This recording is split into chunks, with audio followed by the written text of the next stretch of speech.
Act 3. More Than Madness. About 5-6 years ago, Sam Simon started having little memory lapses. Small things, forgetting where he left his keys, having some trouble with driving.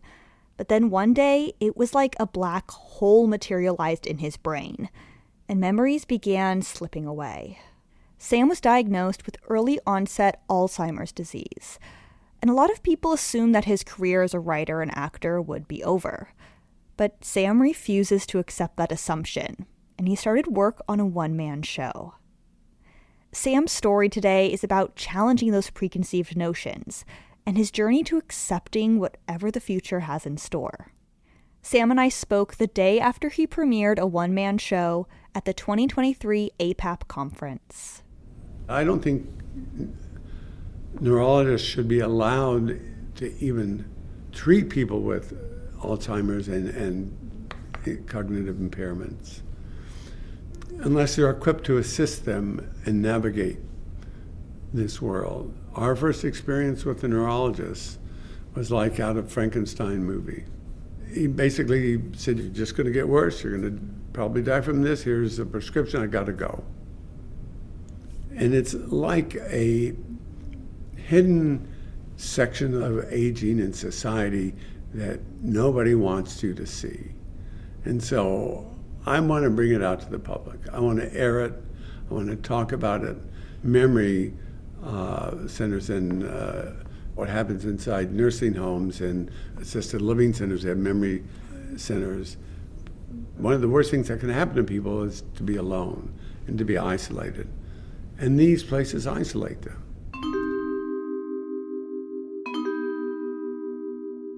The idea that I could do something on stage with, I hate the word, they call it dementia. And you listen to me on this and you say, "Oh, that guy doesn't have dementia." Well, I've learned that it's a terrible word, and the process of Alzheimer's disease and cognitive decline is different for everyone. We've had to make fairly dramatic changes in our daily lives because of it, but it comes in different areas. Don't ask me to try to work on any of our financial stuff anymore, But I can sit here and talk to you, and I can begin to write a play about this. And I did my showcase last night, and I was humbled by the reaction. I think I have something to share with the art world and with the world. So I'm hoping that Dementia Man, which is the name of the new show, is a work in progress. There are valuable things to be able to show and tell, including the possibility that somebody with early stage Alzheimer's can get on stage. Ladies and gentlemen, please welcome to the stage for Dementia Man, Sam Simon. It's not a happy topic. I think they're going to be questionable whether there's the audience for it. I think there will be, and I think I've learned you don't get into communities until you're part of one.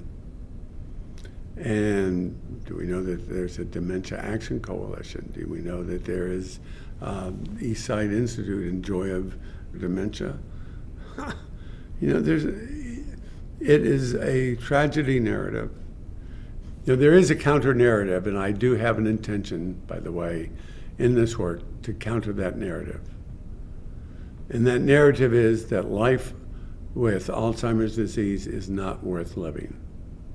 There's a book out there, I'm not going to name it because I don't want it, about how somebody who was diagnosed with early stage Alzheimer's, my diagnosis, and they went to Switzerland and did accompanied suicide.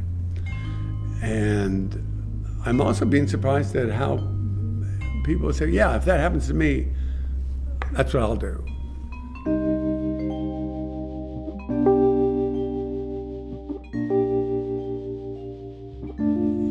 I happen to have my own belief that life is the most valuable thing, and I don't think we know what goes on behind that blank face. So if you've been to memory wards, if you've seen people with advanced Alzheimer's or dementia, as we call it, we've got to get a new word, you can see just blank faces. we don't know what goes on behind that face. I've written a poem already, and then there's a line. I love it. I write something, and then it becomes a lesson to me. I wonder what the Sam Simon of me then will know about the Sam Simon of me now.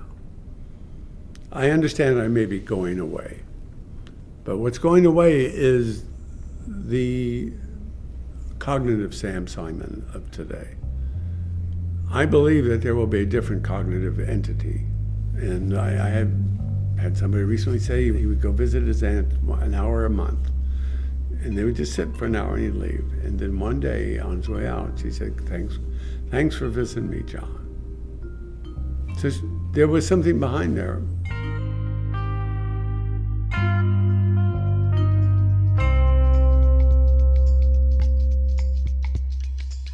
So last night was a preview. It was a showcase.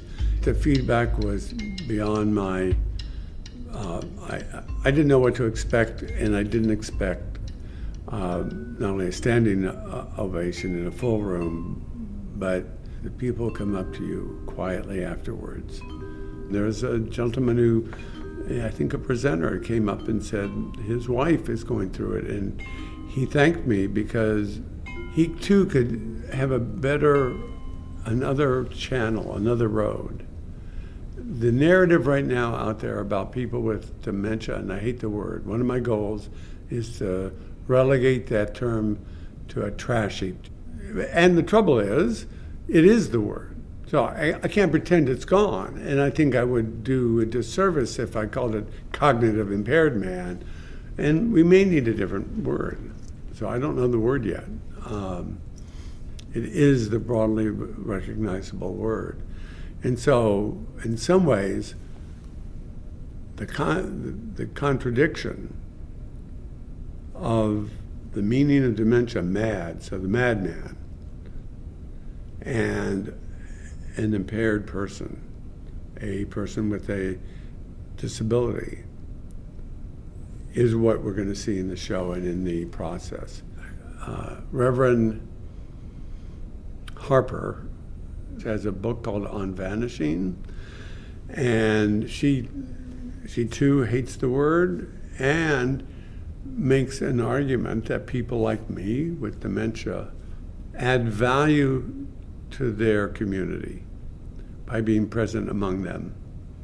And maybe even in the theater world, that theater itself will be better and the artistic world will be better if the theaters can include deeply forgetful people with cognitive impairments in their community as artists, maybe in-house as well, but this is about putting them backstage or on stage and in the companies. And I think it's possible. If you're out there and listening to this, don't turn it off immediately. Don't say this man is mad. Of course we can't do that. Of course you can do that. There's a brainstorming technique. The brainstorming technique would be, if you had to do it, how would you do it? So if you get, no, I can't do that, say, all right. And all of a sudden you can do it because you think about how that can be accomplished. So I hope I can, if nothing else, in the theater world writ large, that if I can get this work out there, that people's imagination about what is possible on stage is changed, and yet to be imagined accommodations or adaptations to enable that to happen. And the meaning and importance of life. Thank you very much. Dementia Man, what I've discovered in its early stages is that there's a story to be told and performed. I've always worried that I can't bring it to where I want it to be. But there's nothing I can do about that, other than I have to be able to not let the disease win or take over, and I might not be able to help that. I'm lucky so far, but I was told 5 to 10 years, and it's been about 5 years. So there is a sense of urgency of getting it done. If by this fall we're ready to go on stage, I would be really, really pleased. And, I'm needing to find brave presenters, brave theater people. It's a one-person show. I understand the economics of theater. How do you make money off of this? I'll say it 3 times: partnering. Memory Clanks, Dementia Friendly itself, this national program, hospitals, churches and synagogues and smaller venues. The other thing I thought, maybe you offer them as a public service a 20-minute different thing. So there may be imaginative things. People aren't going to be thinking about that if they aren't confronted with it. So maybe I can be a confronter as well.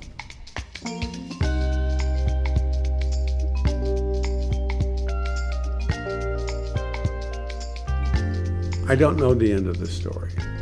So I'll have to make that uncertainty an essential element of the play. And it may not be anything we want to happen, and it may be tragic. That is unfortunate and, sad. It's not the path we may want, and it is what we're on. Then embrace it and make the best if we can. It will give us more control. Deeply forgetful and cognitively impaired people are human beings who have a value to society. And I want to echo the idea that society is better when they're part of your community and when they're included. And do everything you can. And if it happens in your family or in your community, please work to include these individuals and find a way to say yes and make life better for everyone in the community.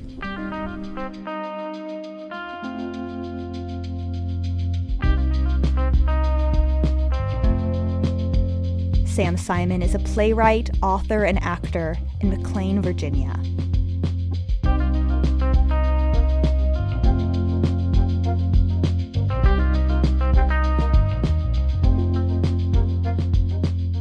And that's a wrap on season 2.